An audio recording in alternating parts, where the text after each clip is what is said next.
Bueno, muchas gracias por la presentación. ¿Se escucha bien?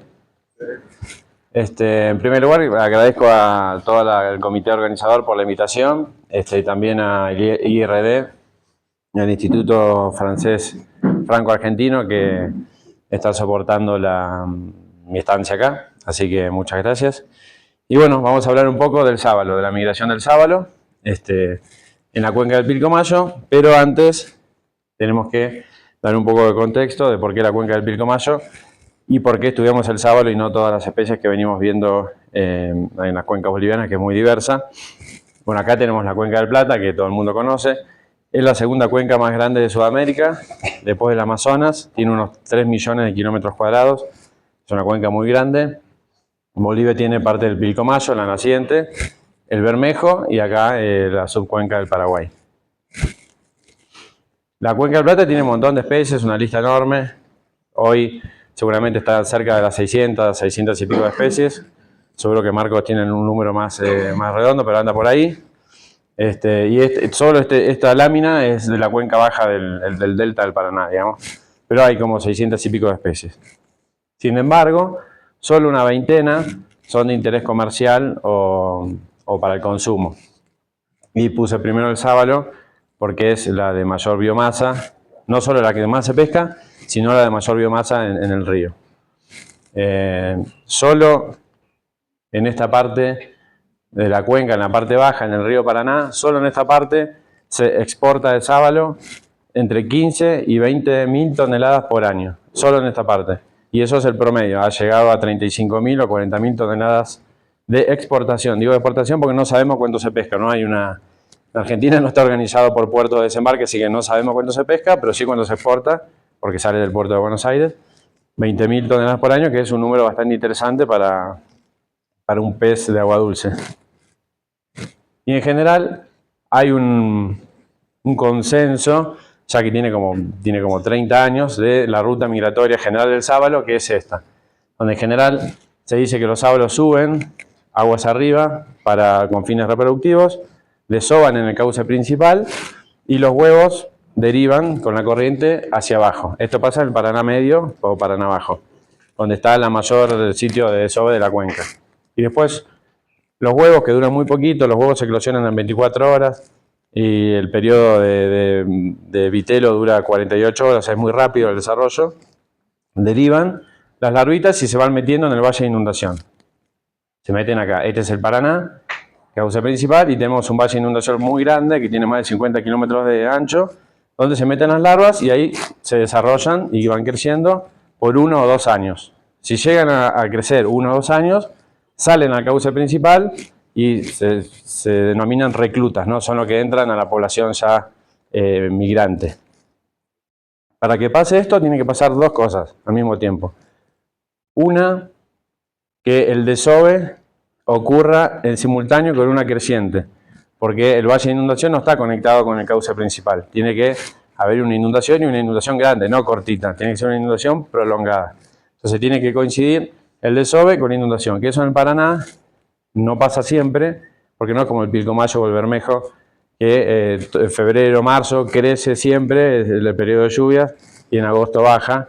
Acá es impredecible, el Paraná medio que hace un poco lo que quiere, entonces no se puede predecir. Y muchas veces no coincide la creciente con el desove.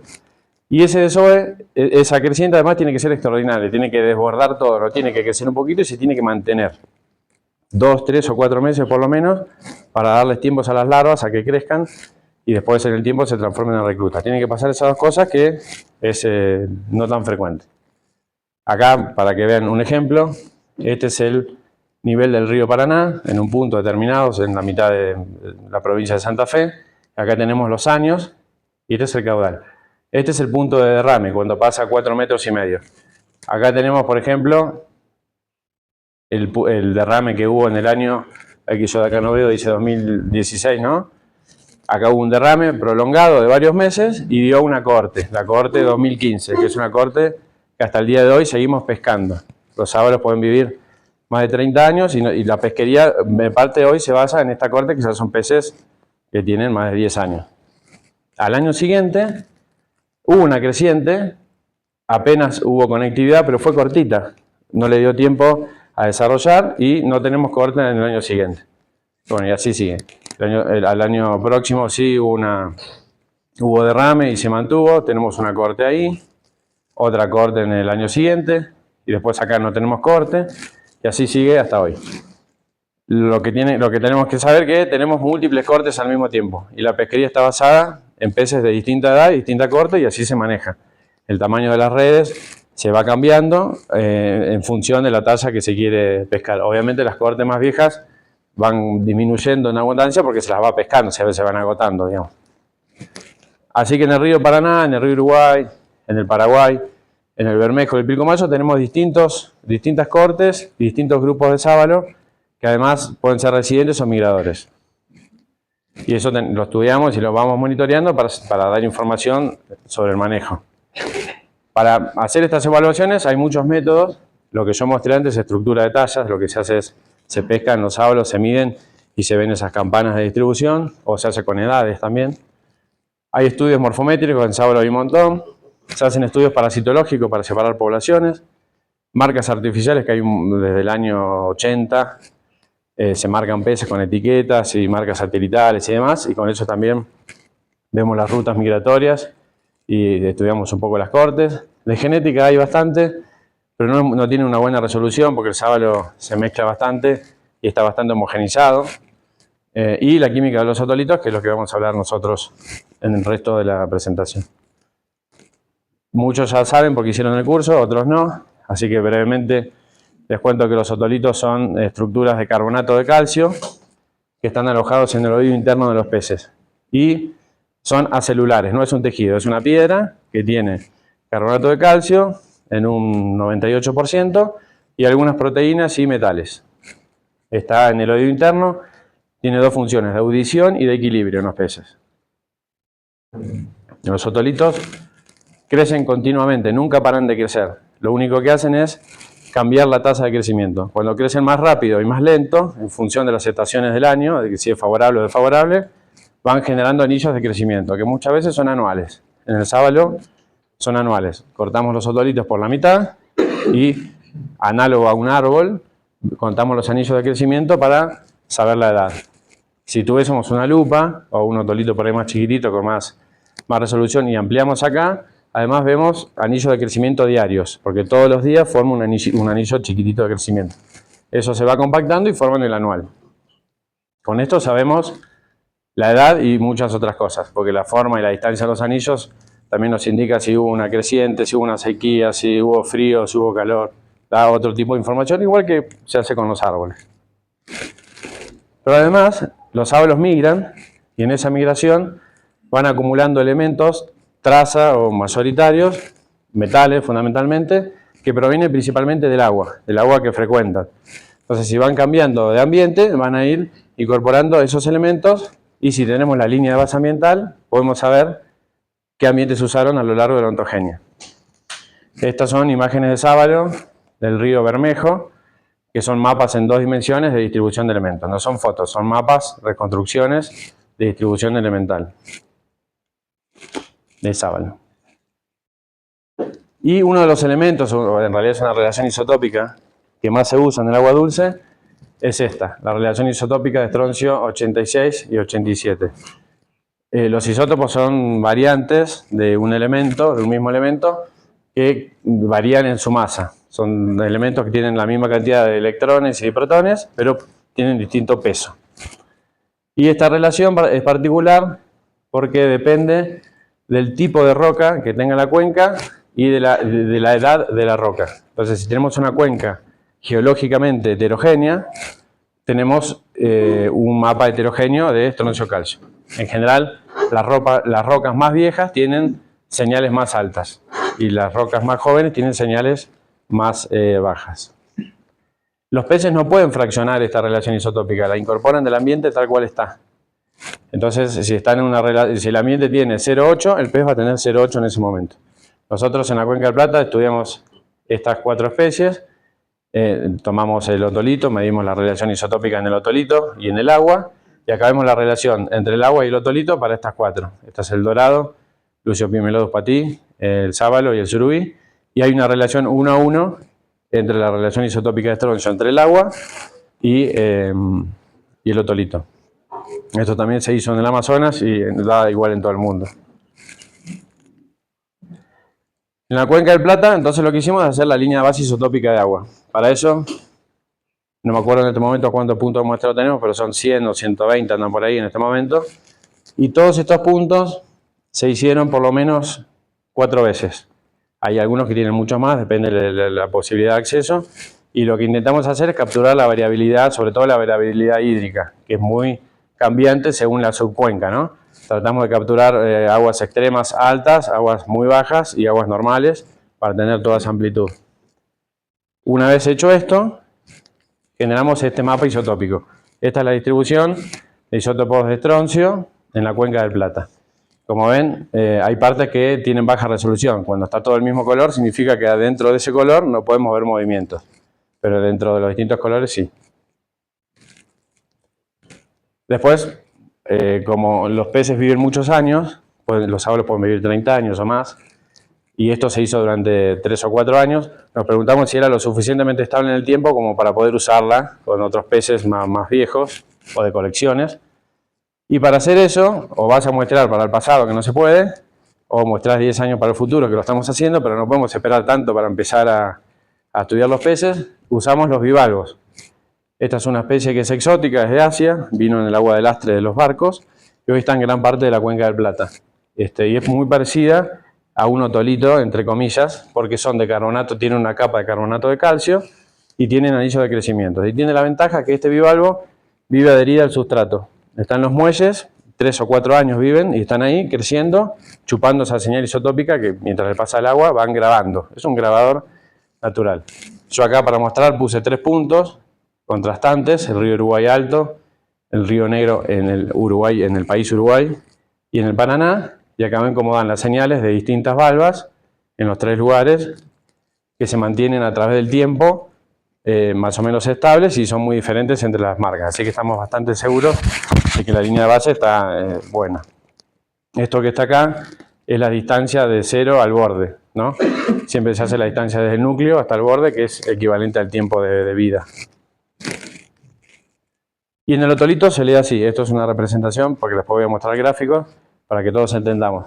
Lo que se hace en el otolito se lo corta y se mide con un láser la relación isotópica de estroncio, con un equipo que está acoplado a un espectrómetro de masa, desde el núcleo hasta el borde. El núcleo siempre es el periodo de vida temprana, la larva o los primeros días de vida, y el borde es el momento de captura. Y tenemos los anillos de crecimiento. Esto es un bagre. El típico gráfico es este. En este eje tenemos la relación isotópica y acá la distancia desde el núcleo, de acá hasta acá, que es el tiempo de vida. Y esta es la relación isotópica a través de la ontogenia. El bicho va creciendo, se va moviendo y acá se ve que la relación isotópica va creciendo irregularmente a lo largo del tiempo. Y lo que vemos en el fondo es la línea de base ambiental. Cuando la señal está acá, está en el delta el pez. Cuando la señal está en lo rojo, está en el Paraná, acá. Y cuando está en lo violeta, está en esta parte del Paraguay. Este pez nació en el Paraná, al primer año de vida, donde está la flecha, migró al Paraguay y después pasó 3 o 4 años de vida migrando ahí adentro. Ese es el típico resultado que buscamos. Este es un paper que publicamos acá con Felipe, salió el mes pasado, que lo voy a mostrar un poquito porque da un poco de idea de lo que podría estar pasando en el Pilcomayo. El trabajo fue hecho en una cuenca que es el río del Valle, que está acá, nace en las Yungas, termina en un bañado que se llama el Quirquincho, acá, y el bañado es temporal. En la época de lluvia, en febrero, marzo, por ahí, conecta con este río que es el Bermejito, que a su vez conecta con el Bermejo. Y en la cabecera hay un parque nacional, el Parque Nacional del Rey, y hay un stock bastante interesante de sábalo y de dorado. El agua es transparente, se ven los peces, hay unos peces tremendos ahí. Y en la cuenca baja casi no hay peces, están como ahí conservados ahí. Y nos preguntamos cómo migran, dónde nacen. Esta cuenca primero que es paralela y es bastante parecida, pero más chiquita a lo que pasa en el Pilcomayo, que ahora lo vamos a ver. Entonces hicimos una línea de base acá, aguas altas y aguas bajas, y pescamos en la cabecera y en la base sábalos y dorados. Yo voy a mostrar solo sábalo. Lo primero que encontramos es que la relación isotópica crece con la altura, con el nivel. Mientras más en la montaña estamos, mayor es la relación isotópica. Mientras más cerca del Chaco estamos, más baja la relación isotópica. Con lo cual, eso está bueno porque hay un gradiente isotópico y nos sirve como marcador. Y acá, bueno, este es el típico resultado. Este es un sábalo que tenía 33 años, que lo pescamos ahí arriba. Es el sábalo más viejo registrado en los últimos 50 años de monitoreo. Nunca se pescó un sábalo tan viejo. Lo cual también es un buen indicio porque es un área protegida y esto da pautas de que está funcionando la protección, porque en el Paraná no hay sábalos ni de 20 años, no llegan ni locos porque está sujeto a presión pesquera. Y las señales ambientales son el bermejo acá arriba, muy diferente del bermejito, y muy abajo está el río Popayán y el río del Valle. El Popayán es acá, donde en teoría nacerían, porque es la cabecera, la parte más alta, y cuando bajamos al Chaco por el río del Valle, tenemos esta parte verde. Y después llegamos a la región chaqueña, que se pone rojo. O sea, son muy contrastantes las firmas entre los distintos ríos. Y lo que hacen en general, tanto los sábalos como los dorados, es esto. Arrancan en una firma isotópica muy baja y a través de los años van subiendo desde el río del Valle hasta el río Popayán, lo cual están indicando una migración ascendente de aguas bajas a aguas altas. Eso hacen la mayoría de los sábalos y de los dorados. Además, nunca se pescaron juveniles, nunca se encontraron huevos, o sea, no se sabe más que esto. Y después hay otro pool de sábalos, muy poquitos, que hacen algo totalmente distinto, que es nacen en el Bermejo, pasan al Bermejito y se meten en la cuenca del río del Valle. Y acá representamos así, estas son las dos grandes migraciones. Los peces, en teoría, desovarían acá, los huevos bajan por deriva, se crían en el bañado del Quirquincho y después suben como juveniles, como adultos, y nunca más bajan, se quedan hacia arriba. Ellos viven hacia arriba como adultos, largan los huevos y después tienen que, de alguna manera, retornar la generación siguiente. Y después tenemos muy poquitos bichos que nacerían en esta parte del Bermejo, suben por el Bermejito, que es un tramo largo, necesitan que haya conectividad con el Quirquincho, porque si no el Quirquincho se seca casi totalmente, y después suben al parque. Esto así es el modelo chiquitito del Pilcomayo, o lo que pensamos que podría pasar en el Pilcomayo. Y ahora vamos a ver el Pilcomayo. El Pilcomayo es parecido, pero enorme. Nace en los Andes del sur de Bolivia, baja al Chaco, igual que el anterior, y forma un bañado que es el bañado de la Estrella, igual que el anterior. El bañado de la Estrella también es medio temporal. Acá se hizo una especie de dique y forma lo que es el bañado de la Estrella, que hace que tenga agua más tiempo de lo natural, porque si no el agua se va y se seca. Y el río Pilcomayo, como saben, tiene alta carga de sedimentos, es lo que más sedimentos tiene en el mundo, se dice, y se suele colmatar, el río se suele mover mucho, y hace más o menos 50 años se corrió casi 50 kilómetros. En el siglo pasado formaba este bañado que se llama el bañado Patiño, y hoy forma el bañado de la Estrella, que es un ambiente nuevo, porque tiene 50 o 60 años. Y bueno, la idea, la hipótesis hasta ahora es que los sábalos desovan, los huevos bajan por deriva, llegan al bañado, ahí se desarrollarían y después migran hacia arriba. Esa es la hipótesis traída del Paraná y ahora desde el río del Valle. Pero vamos a ver que es un poco más complejo que eso. Lo que sí se sabe es que los peces sí se reproducen en el Pilcomayo medio, porque los peces se pescan y están maduros, o sea que están en el momento de desove en este tramo. También hay estudios de larvas en Villamontes. Villamontes es casi la transición entre la montaña y el Chaco, ¿no? Está ahí nomás.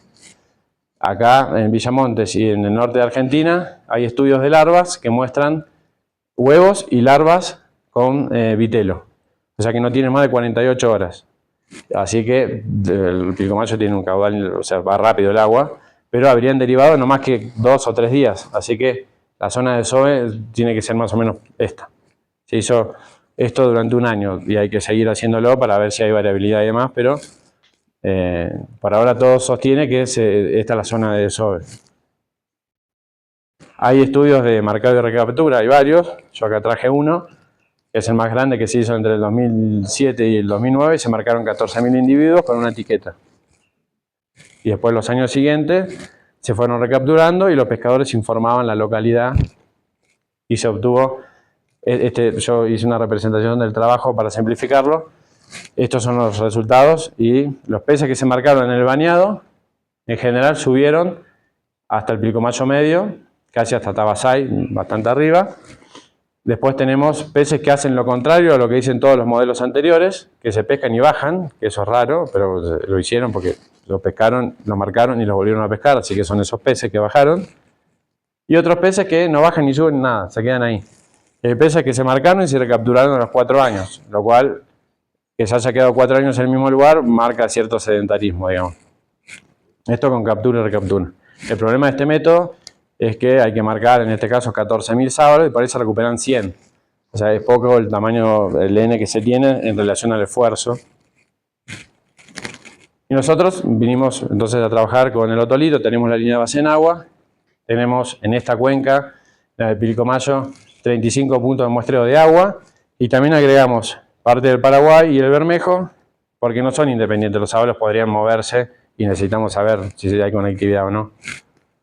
Entonces hicimos la línea de base, acá en realidad ya estaba hecha, pero la intensificamos y en estos 35 puntos volvimos a medir en aguas bajas y en aguas altas. Estos son los lugares de muestreo, este es el Pilcomayo bien arriba, para que vean que es muy diferente a lo que se ve en el Chaco. Acá no se ve, pero hay un montón de sábalos acá. Si uno, cuando saqué la foto, están ahí aguantando la corriente. Casi hay sábalos, no mucho más. También otra parte del Pilcomayo. Este es el Pilaya, que es el principal tributario en la cuenca alta del Pilcomayo. También está bastante alto, más de 2.500 metros y también hay sábalo ahí. Se ven los sábalos, están ahí, se pescan le tiras una atarraya y lo puedes agarrar. Esto ya es más cerca de Tabasay, hay un poquito menos de pendiente. Acá ya hay surubí, hay dorado, hay otros tipos de bichos. Este es el cañón del Langosto, en el río, en Villamontes, que es la típica foto. Uy, me apareció Mark. La típica foto que acá no sé si se ve, justo no puse, pero ponen las trampas esas de madera donde los sábalos se van atrapando solos y los pescadores los van sacando. Acá se hace una pesca bastante intensiva durante la temporada de migración, que es entre marzo, mayo, junio, julio, por ahí esos meses se pesca intensivamente, en la época migratoria. Y bueno, estas son las cosas que pasan en la campaña, hay que cruzar el río en tirolesa para ir del otro lado a acceder, cosas muy lindas e interesantes que hay que hacer. También un poco de degustación de sábalo del Pilcomayo, y bueno, surubí, algunos pescaditos. La otra vez hablábamos, no me acuerdo, con las típicas estaciones de servicio que se cargan con botellas de Coca-Cola. Hemos tenido que cruzar un río por la vía, también, digamos, todas cosas. El ambiente, la geografía es complicada, ¿no? Toda la cuenca del Pilcomayo, la transición es complicada al Chaco y bueno, es súper interesante para trabajar. Este es el Pilcomayo medio, en la parte boliviana. Como ven, en aguas bajas el río queda muy chiquitito y los guanayé que van a pescar acá con las redes de tijera y atarraya van caminando y los peces están acá concentrados. Y hay un valle aluvial enorme, porque aparte el río se va moviendo, tiene una pluma así, todo el tiempo se mueve. Y esto es en Argentina, ya más encañonado. También hay un valle de inundación, pero más chiquitito, está bien cañonado. Acá ven que el agua es súper turbia, pero súper turbia. Y este es el bañado de la Estrella, que es un humedal grande. Como es nuevo, esto era un bosque chaqueño, y los árboles se murieron y tiene estas imágenes típicas, medias fantasmagóricas, de árboles con los javirúes ahí arriba. Es un lindo lugar, es un ambiente medio nuevo. Y se suele secar también en invierno. Y esto es abajo del bañado. Una vez que el bañado se forma, después los ríos se empiezan a organizar y forman estos riachos. Este es el Pilcomayo cuando desemboca en el Paraná, que no está conectado con el bañado, pero vuelve a nacer y vuelve a formar este cauce. Y todo esto desemboca en el Paraguay. Esto tiene una salinidad relativamente alta porque eso se evapora todo y llega a 2 gramos de sal por litro. Un ambiente muy diferente a la cuenca media y alta. Bueno, estos son los resultados. Esta es la relación isotópica de estroncio en agua en función de la altitud. Y vemos que cae desde la cuenca alta hasta el Paraná, que tiene la señal más baja. Lo mismo que pasa en el río del Valle. Mientras más a la montaña nos vamos, más alta es la señal. Y estos 2 puntos que tenemos en cada lugar son aguas bajas y aguas altas, ¿no? Que más o menos igual mantiene la tendencia a la baja. El río Paraná es el que tiene la señal más baja y el Alto Pilcomayo la señal más alta. Así que también está bueno para hacer, serviría en principio como un marcador de migración. el mapa que nos da es este. Tenemos una señal alta en el Pilcomayo Alto, que es parecida a la del Río Blanco en la cuenca del Bermejo. Y después tenemos el Alto Bermejo y el Río del Valle, tienen la misma señal y se parecen al Paraná. El Alto Paraná tiene una firma totalmente diferente y el Alto Paraguay una firma totalmente diferente. Pero acá da todo rojo, lo cual significa que los movimientos acá adentro son difíciles de ver, o serían difíciles de ver. Pescamos peces en 14 sitios, Paraguay, Pilcomayo y Bermejo, muchos peces, y analizamos, yo tengo acá datos de 125 que analizamos. Seleccionamos por talla, en general se usan los peces más viejos, porque son los que más grabaron, tienen el otolito más grande, con más años. La pesca la hicimos nosotros activamente con redes y con apoyo de pobladores locales. Los otolitos se extraen en el campo, sacamos tejidos para hacer metales y demás. Tomamos la talla, el peso. Los otolitos se incluyen en resina epoxi para que queden en estos tacos de resina y se cortan con una máquina con un disco de diamante para hacer fetas muy finitas. Caemos la máquina y terminan en estas fetas. Son otolitos feteados. Acá sí, no sé si llegan a ver, pero se ven los anillos de crecimiento. Y esta línea negra que está acá es la trayectoria que va a hacer el láser desde el núcleo, desde el área de nacimiento, desde el sitio de nacimiento hasta el borde. En forma continua va a levantar material de ahí y va a medir la relación isotópica mediante espectrometría de masa. Después, si quieren saber algo más de la técnica, lo vemos aparte. Cuando saco de toda esa trayectoria solo el núcleo, estos son los resultados del núcleo, que es el área de nacimiento, nos da que el río Pilcomayo tiene la señal más alta y que el área de nacimiento de los peces del Alto Pilcomayo corresponde con esta que está acá, que se condice con lo que vimos de larvas y los bichos maduros, ¿no? Los del Pilcomayo bajo, los peces que se pescaron acá, ya tienen una cosa más intermedia, entre esto violeta y esta parte de acá. O sea que parecería que tienden a nacer un poquito más tirando al bañado. Los del Bermejo muestran una cosa totalmente distinta, nacerían en esta zona, y los del Paraguay hay dos grandes zonas, el río Paraguay y el río Paraná. Eso en cuanto a áreas de nacimiento, grandes áreas de origen. Bueno, esto es lo mismo, un gráfico de cajas. Y acá vamos a ver la trayectoria, es decir, ontogenéticamente desde el núcleo hasta el borde, cómo son las señales, cómo fueron viviendo esos ambientes. Hay tres grandes perfiles. Tenemos un perfil que es constante, o sea, una línea derecha, peces que no se movieron durante toda su vida. Perfil con tendencia lineal positiva o negativa. Acá tenemos un ejemplo, un pez de Tabasay que está en la cuenca alta, que va subiendo de a poquito con una pendiente muy bajita, pero va creciendo esa relación isotópica. Y después tenemos peces con cambios abruptos en la señal, como estos, que son particularmente de la cuenca del Bermejo. Esos son las tres grandes tipos de historia de vida. En general, tenemos que el 48% de los perfiles analizados, que son solo 125 animales, mostraron perfiles constantes. Constantes es que no migraron. Y esos peces son predominantemente de esta zona. Los peces de la cuenca alta, el 50% casi, muestran perfiles constantes. Lo cual es una novedad, porque todos asumíamos que los peces migran, porque en Paraná dice que hacen eso. De eso van arriba, van los huevitos abajo. Bueno, parece que no sería tan así. 50% es mucho. Eso en la cuenca alta. Y acá vemos ejemplos. Yo seleccioné acá 4 bichos de los sedentarios, de los que más se mueven, así como para ser bien molesto, ¿no? Si no, mostraba cosas derechas. Ahí tenemos desde el aguas arriba, aguas abajo, Tabasay, Villamontes, Crevo, que es el Chaco ya, y el Chaco argentino. Estos peces habrían nacido en la cuenca media y alta del Pilcomayo, nunca en el Pilcomayo bajo, y ahí hicieron, bueno, sus cositas, se mantuvieron en esa... Estos son los que más se movieron de los que no se movieron. Después tenemos lo que sí esperábamos ver, tendencia positiva, o sea que hayan migrado hacia abajo como larvas y fueron subiendo y creciendo en su señal isotópica porque fueron migrando aguas arriba. Eso es el 16% de los peces. Y solo el 5%, todo lo que pescamos en el bañado, mostraron el perfil inverso. Es decir, que bajaban en señal isotópica, que es esas líneas azules que marcaban la captura-recaptura, peces que migran para abajo. Que son los del bañado. Aparte en el bañado les cuento, hay peces todo el año. O sea, cuando uno va, los sábalos están todo el año. Hay sabalitos chiquititos, pero hay sábalos grandes todo el año. Y esto va en línea con eso. O sea, hay peces que parecería que nacen acá, bajan y ahí se quedan. Y estas son las señales. Nacen acá, entre el pilcomayo medio y bajo, y van bajando por el pilcomayo y se quedan en el bañado.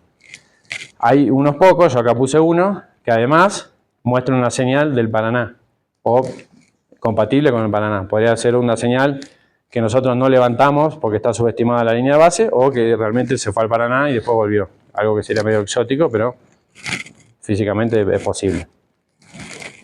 Y por último, los que tienen perfiles que muestran saltos muy grandes, que son todos los del Bermejo y los del Paraguay.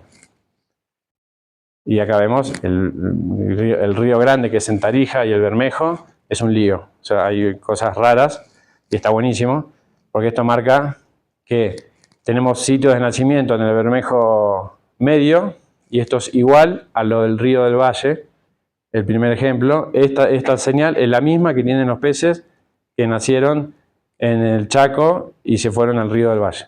Es buenísimo esto. Y después tenemos dos sitios, acá hay mucho más, yo solo seleccioné, cada transecta es un pez, pero hay muchos más. Dos sitios de nacimiento muy diferentes, con señales muy bajas, que no están mapeados, nacieron en un lugar que no lo encontramos, no sabemos dónde es. Porque la señal más baja es el río Grande y después no hay más nada. O sea que está subestimada la línea de base, hay que seguir muestreando. Y lo loco es que peces que nacieron en el Bermejo y en este lugar desconocido, en algún momento se cruzaron un buen tiempo y vivieron juntos, no sabemos dónde. Y después se separaron y hicieron cosas extrañas. Algunos tocaron el río Blanco, que es el que tiene la señal más alta. Es un río que nace cerca del Parque Nacional Batitú, en el norte de Salta y límite con Bolivia. Y tocaron ahí y volvieron al Bermejo. O sea, es interesante y era muy heterogéneo. Y esto es en el Paraguay, que es parecido. Los peces de Paraguay, como les dije, los núcleos dan un origen en el Paraguay y el pilcomayo bajo. Muchos peces del Paraguay usan el Paraná y después vuelven o no. Y muchos peces del Paraguay también van al Pantanal, que es la señal que tenemos medida acá. Lo cual tiene sentido porque el río Paraguay conecta el Pantanal con el Paraná, es un corredor. Y estos peces parecería que hacen toda esa movida. Entonces, ya para cerrar, la conclusión principal es que los peces son muy plásticos, no tenemos esa migración en el Paraná que van, suben una vez y no pasa lo de... Es bastante parecida a la del río del Valle, pero mucho más compleja por ahora.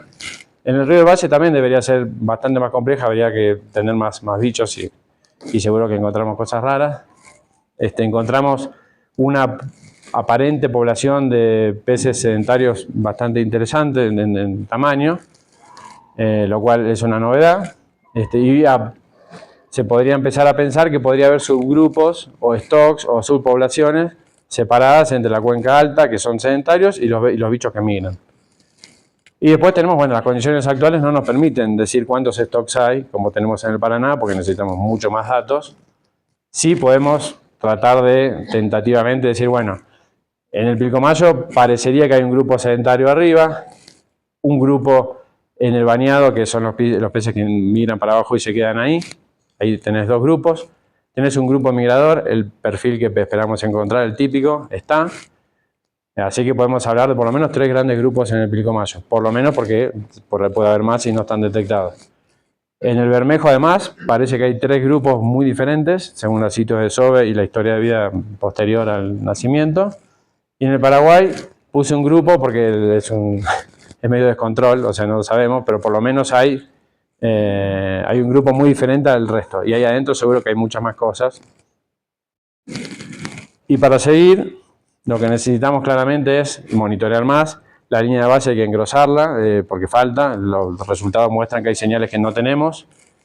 Los estudios complementarios, esto es una técnica, solo una técnica, y esto se tiene que complementar con otras. Estudios de larvas son buenísimos también para validar los sitios de nacimiento. Eso hay que hacer, seguir monitoreando.